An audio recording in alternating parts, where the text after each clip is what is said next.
சுவாமியே ஓம் சுவாமியே ஓம் சுவாமியே ஓம் சுவாமியே ஓம் சுவாமியே ஓம் சுவாமியே ஓம் சுவாமியே ஓம் சுவாமியே ஓம் சுவாமியே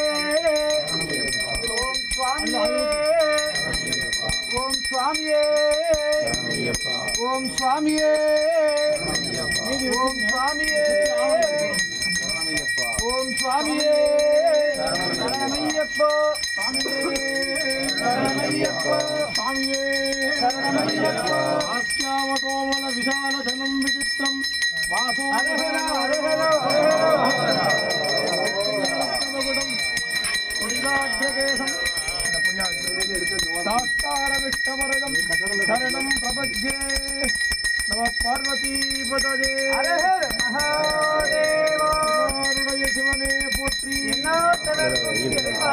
போற்றி ஏகம்பத்துரையாய் போற்றி மாகம் பைனொருவனாய் போற்றி காமாய் கனகத்திரளே போற்றி கைலை மலையானே போற்றி போற்றி தேவஸ்யத்வாசவிதபுரசவே அஸ்திரோ பானுஜ்யாம் ஓஷ்ணோஹத்தாப்ஜாம் அஸ்திரோர்வைதஜ்ஜேன வீர்யாயாத்மாத்யாய விருஷாமி தேவஸ்யத்வாசவிதபுரசவே அஸ்திரோர்பானுஜ்யாம் ஓஷ்ணோஹத்தாப்ஜாம்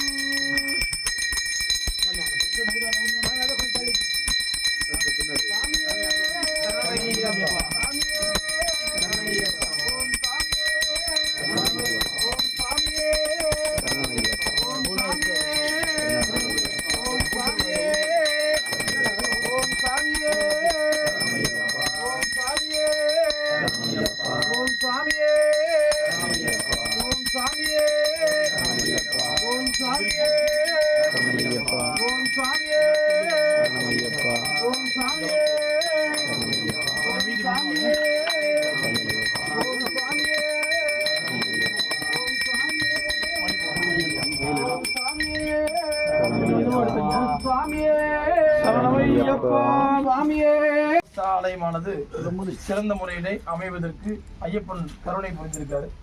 அந்த ஐயப்பனுடைய திருவருளால ஒவ்வொரு படியும் ஆகமோக்தமாகவும் சாஸ்திரோக்தமாகவும் சிறந்த முறையிலே நடைபெற்றுக் கொண்டிருக்கின்றது.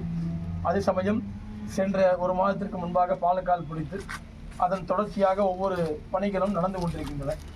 இன்றைய தினம் இந்த கருவறை கர்ப்பாவரண பூஜை என்று சொல்வார்கள். பேலாஸ்தாபனம்னு பேர். ஒரு கர்ப்பாவரணம் அமைக்கணும் அப்படின்னா அசல விதல சுதல ரசாதல தலாதல மகாதல சப்தபாதாலாதி அப்படின்னு சொல்றோம். இதெல்லாம் ஆகம ரீதியாக நமக்கு முன்கூட்டியே ஒரு குறிப்புகள். இன்னைக்கு நம்ம போஸ்ட் எடுக்கிறதுக்கு நம்ம 5 அடி கெட்டி வரைக்கும் தோன்றோங்கிறதெல்லாம் இன்னைக்கு நம்ம கண்டுபிடிக்கிறோமே தவிர ஆகம ரீதியாக முதல்ல என்ன சொல்லியிருக்குன்னா, ஒரு கோவில் கட்டுறது அப்படின்னா அதல விதல சுத்தல ரசாதல தலாதல மகாதல சப்தபாதாலாதி. அந்த பாதாளாதினா இது போல 7 கணம், இதே போல 7 கணம் பாதாளங்கிற கணக்கு வரைக்கும் எடுத்து அந்த சாமியினுடைய கெட்டி எப்போ கிடைக்குதோ அதுலேருந்து பிள்ளர் ஆரம்பிக்கணுங்கிறது ஆகமோக்தமான ரீதி. நம்ம அதில் 5 ஆவரணமாக பிரிக்கிறோம். இந்த கர்ப்பாவரணத்தை 7 ஆவரணமாக பிரிக்கிறோம். அந்த 7 ஆவரணங்களில் கிடைச்சது தான் இந்த அளவு. இந்த அளவில் சாமிக்கு பேலாஸ்தாபனம்னா பூமாதேவிகிட்ட சாமியை ஒப்படைக்கிறோம். கோவில் கட்டுறோம், பூமி தாய் தான் தாங்குறா அம்பாள். அந்த அம்பாள்கிட்ட சாமியினுடைய கர்ப்பாவரணம் இங்கே அமைது.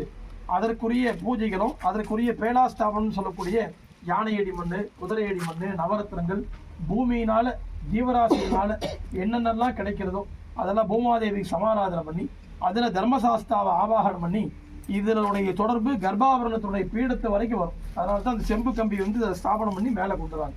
அப்பேற்பட்ட பேலாஸ்தாபனம் தான் இன்றைய தினம் நடைபெற்றது. அதனால் கருவறையினுடைய அமைப்பில் நாம் எல்லாமே இந்த பணியில் கலந்துருக்கோங்கிறது மிகப்பெரிய பாக்கியம். இறைவனுடைய திருவருள். மார்கழி மாத நன்னாளில் இதெல்லாம் அமைஞ்சிருக்கு. சீக்கிரமாக அந்த தர்மசாஸ்தா கோவில் சிறப்பாக அமைய இறைவனை பிரார்த்தனை செய்து அடுத்தபடியாக தீபாராதனை நடைபெறுள்ளது. தீபாராதனை முடிஞ்சவொடனே அனைவருக்கும் அருப்பிரசாதம் பண்ணுவார்கள். சுவாமியே சர்வேஷாம் தூபதீப நைவேத்யாதிகம் தத்வா அகோரேப்யோ தகோரேப்யோ கோரகோரதரேப்யः அழகரா போடுங்க.